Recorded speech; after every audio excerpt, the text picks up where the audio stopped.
It's another Damascus Encounter experience that we will be sharing today as I welcome you to today's edition of the program.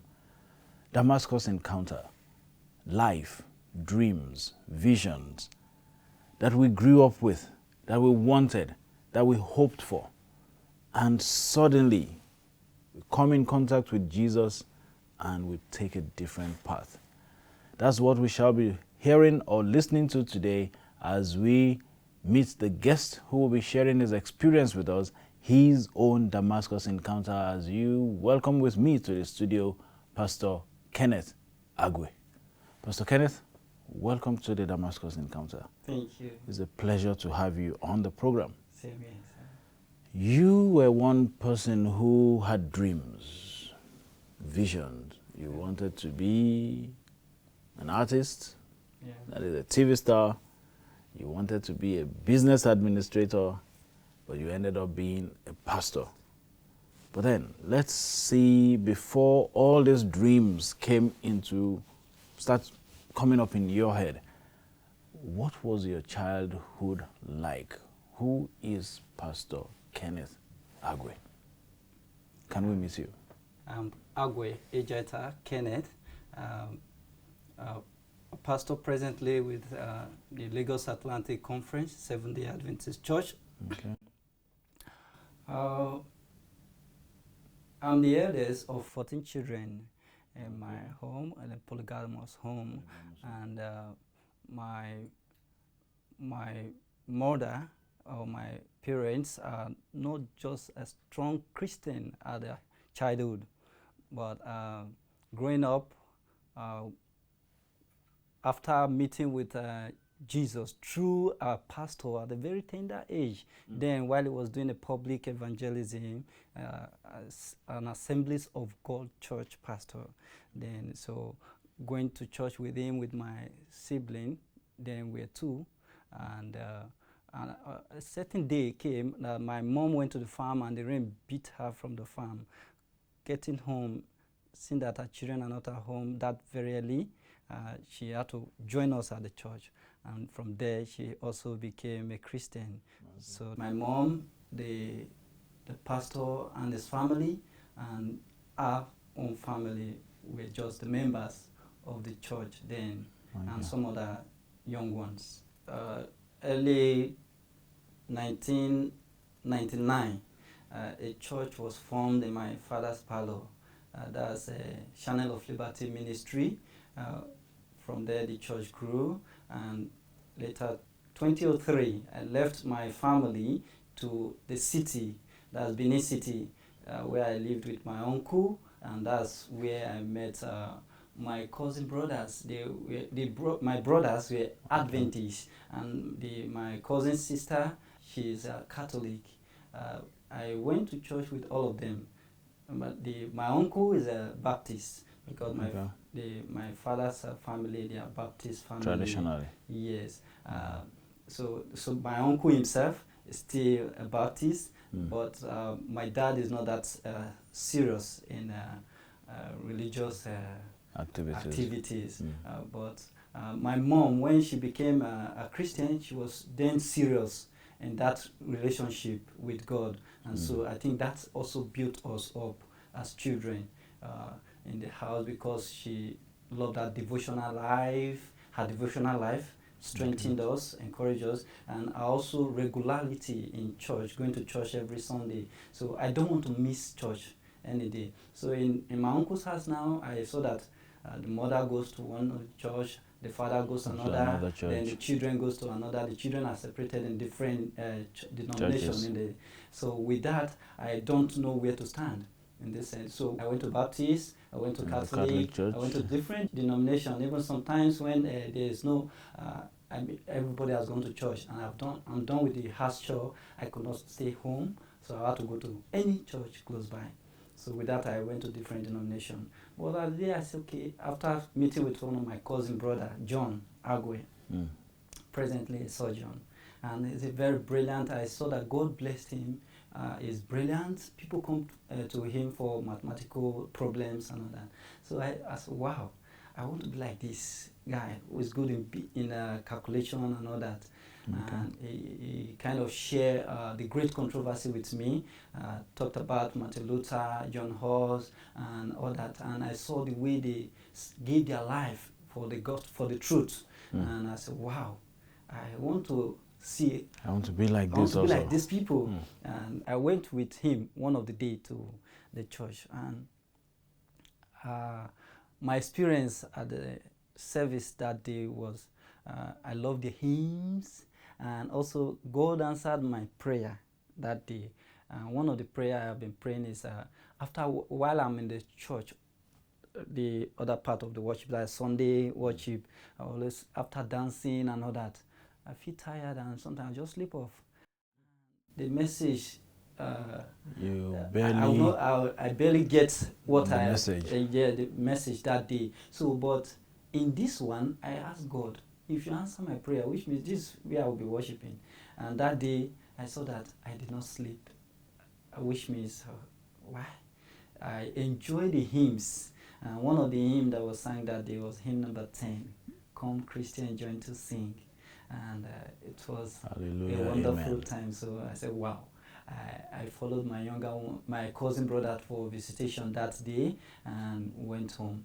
And he said they still have program in the evening. I said, wow, I will go with you. And I joined them. From then, I became an Adventist. Interesting. Interesting. So let's look a little back now into your dream of wanting to be an artist, a TV star, and then business administrator. But let's take the artist part of it. What exactly attracted you into wanting to be an artist? What did you like about them or a particular artist? I don't know. So what was the inspiration? What was the catch? I just want to be an artist because then we used to pay money to watch these people. Then they would just put some kind Akintayo on these two young artists. Then Akintayo and all this Pitodeshi. Yes, I love the words of Pitodeshi. Sometimes when he adds all these traditional films and his wise words, I kind of want to get those wise words from him and all that. Though at the time I was always running from the home to watch these films, and my mom once at the time told me, "Sarah, you can study your books now, and later in life, you can also act this play you are watching and you are spending money to watch, and people will spend money to watch you, and they will gain something also." And I said, "Wow, that's true." And I then was serious with my book, but also some of the time I sneak to watch the movies and all that, because I said, okay, I want to be a good artist then. But as I grew, while in my GSS, then junior secondary school, yes, so I saw that in my grades, I had a good grade on business studies. Business studies. So I said, wow, which means I'll be in the social science department, social science class. You understood that to be a signal for going into business. Going into business studies. And though being in business study, my dream was also not just working in the bank or getting money, but the dream was to also create job opportunity for young ones, because at that period, I'm talking about 2003, 2004. Yes, I see the age of a lot of young ones then getting pregnant and other, having issues with our marriage and all that. So I just want to create a situation whereby I could bring these people, be of help to them, be of help to these people, so that they can create job for themselves, they can manage life, and they'll be happy with life. So that was my dream as I journeyed into the business world. And so you did this from your junior secondary school days till you finished high school? Yeah. Secondary school? Yeah, so till I finished high school, I was even in my economics, then I did I had economics and commerce. So Okay. I also had a good grade. grades. I think my highest course, my CRS was also my high school was economics. Okay. So I saw that, wow, which means I'm really into this business field. And after my school, I also then we left Edo State to Sapele, that's Delta in State. Delta State. Yes, where I managed a business with one of our member, and within few days of working with him, he loved the way I drew the business plan and all that. He just handed over the business to me. Okay, you can manage this business. You be the manager. Yeah, be the manager of the business. So he called me sales manager then. So and I enjoy working with him, and I managed that business to an extent that I had to say, okay, since there was no good pay there, I left and built my own business. That was How long did you manage the routine. business? I managed the business with him with 2 years. I think 2 for years. 2 years, yeah, from 2007 to 2009. That's 2007 to 2009. Yeah. Okay.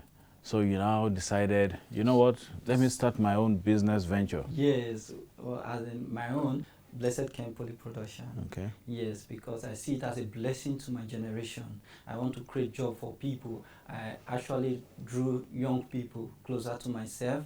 I worked with them, teaching them how to produce these products. So I saw that the dream was truly is achievable.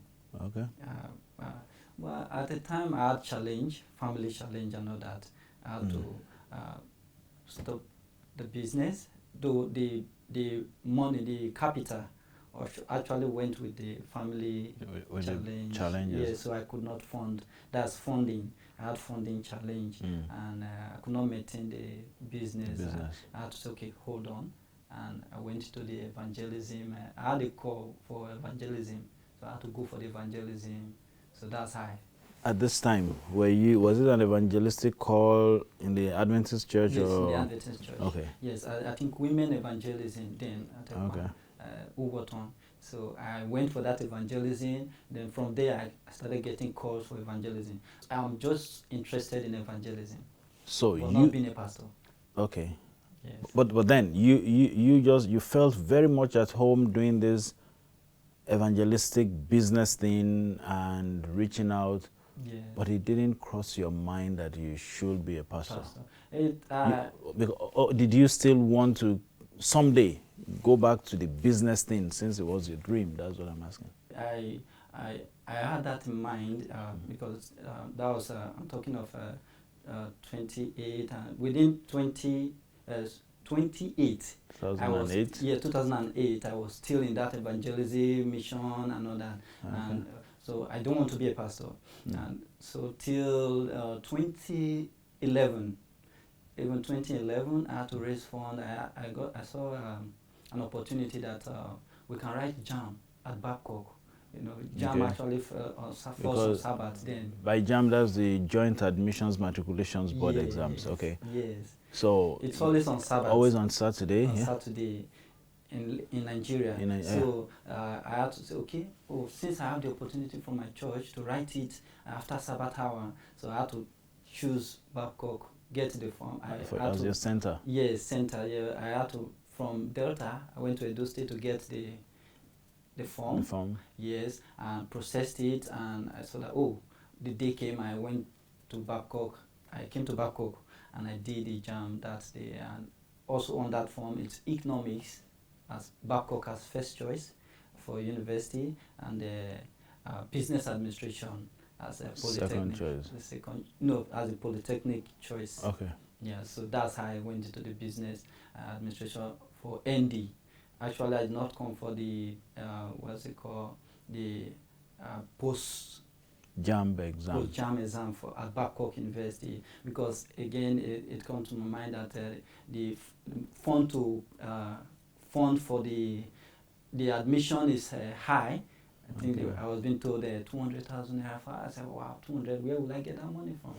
I said, so it was much cheaper going to a public school than coming to a so, Christian school. Yes, so that's why I had to go through the Polytechnic to get that business administration. Business admin. If I had come to Babcock, then I would have chosen, I took economics. Economics. Okay. So you see that with that, there's no even pastoral. There was no pastoral dream or walk in all the talk. Yeah, I understand. All right, we'll take a little break now. When we come back, you continue with your story. So we'll be back after this time out.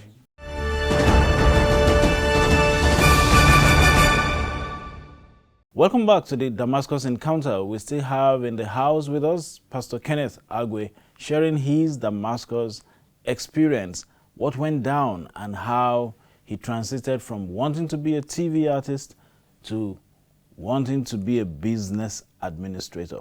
Pastor Kenneth, welcome back to the program. Thank you, sir. So let's delve into now your journey.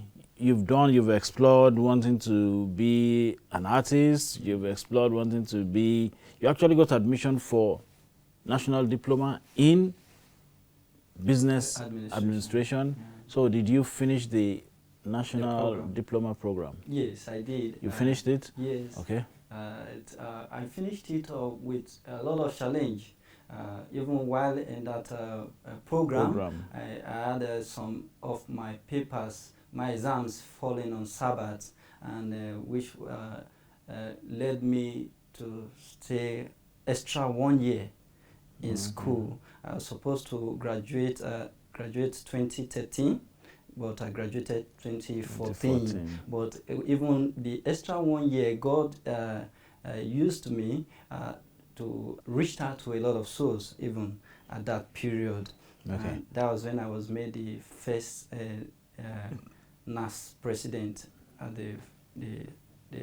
that's National Association of Adventist Students. Okay. Yeah. So with that, I was able to reach a lot of people, and during the training of the ESCOs, our ACM director then, late Pastor Abu Ahmed, he wants to he says, you as a president, you are the pastor of the fellowship. I was like, wow, I said, this is a great responsibility.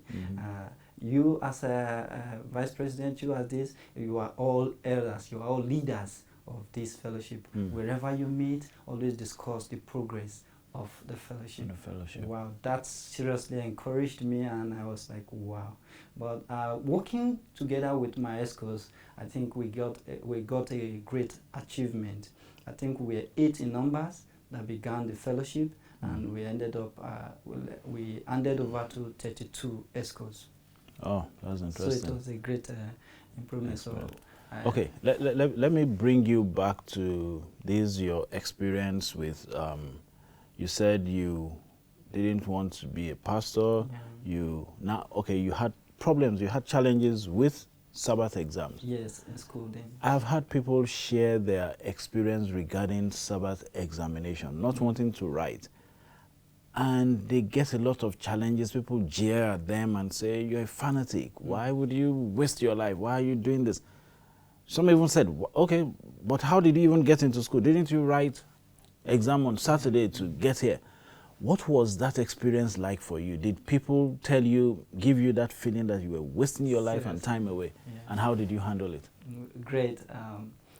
Even some of my lecturers, I had even some of my tests falling on Sabbath, and I would go to the lecturer, please sir, I'm a Seventh-day Adventist member, I don't write exam on Sabbath.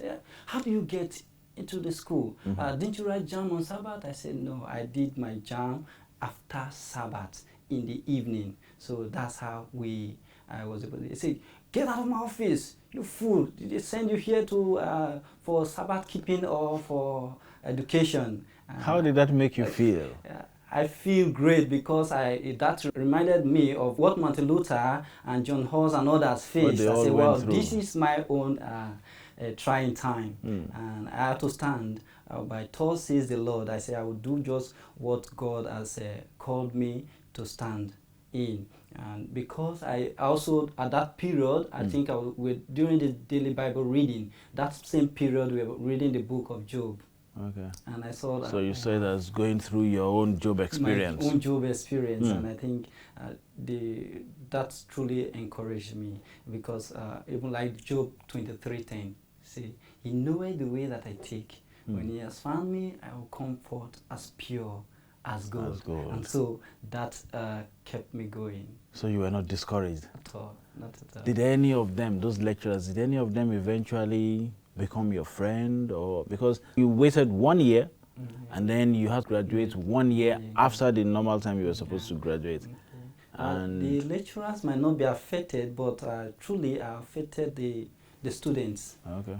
Who were not Adventists and all that, because most of them were looking up to me, because within that period I go for class to class devotion. I go to the classes, I'll preach, I share the message with them and all that. So though they call me pastor, even right there in the public school? Right there in the public school. Well, I don't answer. I always correct them. You can call me evangelist. But not a pastor. Okay. So with that, I encouraged them. One of them came up to me and said, "Pastor, you are not with us in 200 level." I said, "No." I said, "I'm repeating 100 level." He said, "No, not you." I said, "If not me, then who?" That's what I told her. And because I was the one taking her business mass and all that, but she was not expecting me to fill those courses. The course. I said, yes, what is there is not my tomorrow. The paper is just, the paperwork is just to tell me to keep on. But it does not tell me of my tomorrow. The result will not give me job of what to do tomorrow, but rather God owns my tomorrow. So I think that not quite long, I spoke with the lady. She was like, "Wow, I knew you'd become a pastor." Yeah. So let's come to eventually how that point where you submitted. Okay, God, you know what? Let's do it your way. You want me to be a pastor, I'm going to go all the way. How did you go? How did that happen? Okay. And when did it happen? Wow. Okay, 2015, okay. August, I entered Lagos. I just after graduation from my ND, I was doing IT. So I've been looking for a place for IT. But 1 year internship.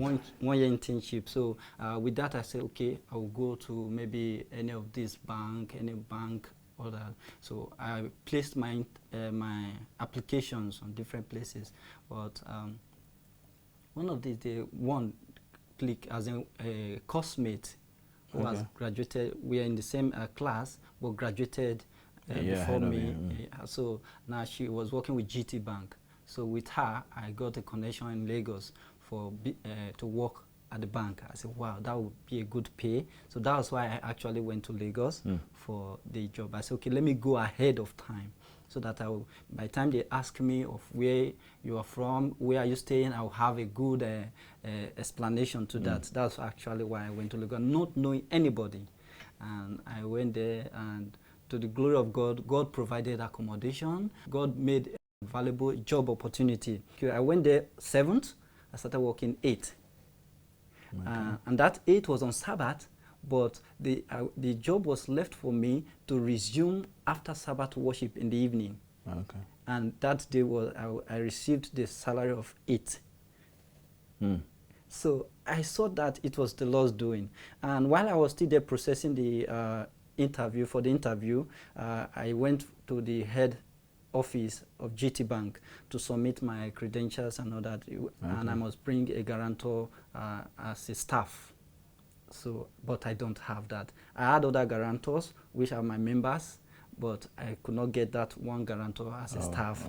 So I was still there waiting when Taneda announced that there's an evangelism that is to take place at one of the districts at Yaba.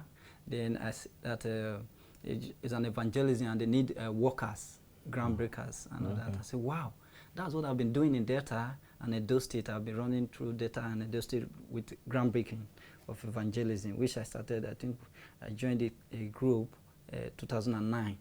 Since 2009, we've been on this evangelism ground preparation for the ministers. Like pioneering work. Pioneering work. So with that, I went for the interview at Yaba for it. Getting there, I saw that it's something you write exam. I said, to do, bringing myself here again is not to write exam.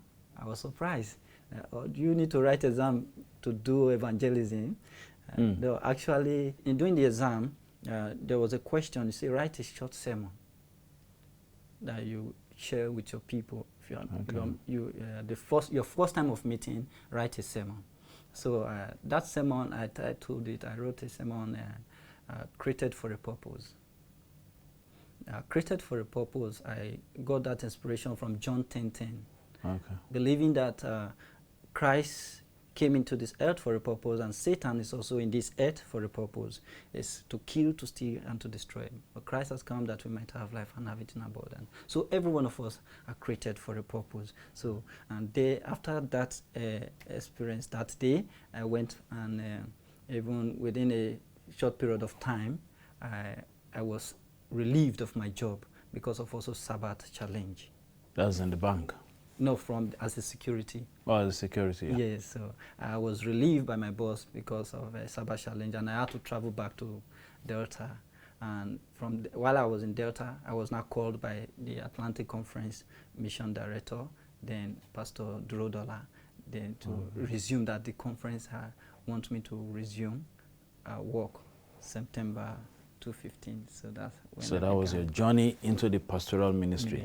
And since then you have been a pastor. Since then I've been a pastor, and even 2018, I had to process. I had to go back to the conference and tell them that I'm going back to school, and I had to process for my admission for my HND. I got the admission, but prayerfully I had to come back to where God is directing me to as a pastor. So I'm presently. So that was how business administration got out of the way, and now it's pastoral ministry. Looking back, do you have any regrets coming into the ministry? Not at all. I feel fulfilled because God has been there guiding, directing, and is being the shepherd in my path. And I do pray that God will continue to shepherd you. Amen. And He will continue to lead you. Amen. It's a wonderful story you have, wonderful experience, and we just cannot help but thank God for you. Thank you very much for sharing your story. Grateful. My pleasure, sir. That will be all on today's edition of the program, the Damascus Encounter. We've been sharing with Pastor Kenneth Agwe, who has shared his experience and what God has done in his life. Perhaps God is speaking to you. Perhaps He has been calling you, not necessarily to be a pastor, but into some kind of ministry you can do and be a blessing to others. You may want to heed the call of God and see from what you have heard today that God will always be with you. If He calls you, He will also equip you. Until next time, when I bring you a fresh edition of the program on the Damascus Encounter, I want to thank you for being a part of the program today and saying, keep watching Hope Channel and stay blessed.